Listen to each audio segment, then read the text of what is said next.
Hello বন্ধুরা, কেমন আছেন? আজকে আমি হাজির হয়েছি আপনাদের সামনে পুঁটি মাছ আর আম দিয়ে চচ্চড়ি। আজকে আমি পুঁটি মাছ দিয়ে আম চচ্চড়ি করে দেখাবো। তো চলুন দেখি। হয়েছে আগে আমি পুঁটি মাছটি ভেজে নেব। এখানে কিছু উপকরণ রেখেছি, এই উপকরণ দিয়ে রান্না করব। এখানে আম আছে, আমের টুকরো করে কাটা। মাছ ভাজা হয়ে গেছে, এখন আমি পেঁয়াজগুলো দিয়ে দেব।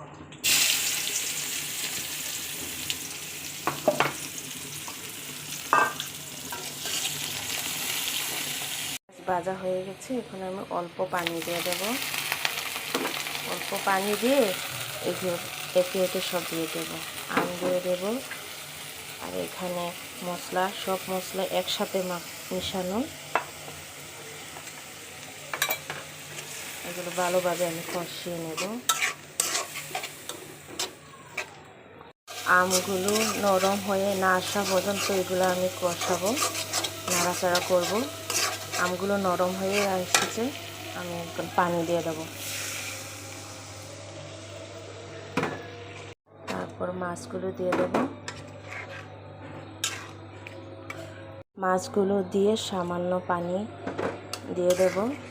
তারপর সেটা 10 মিনিট রান্না করব। আমার রান্না হয়ে গেছে, আমি এখন নামিয়ে নেব।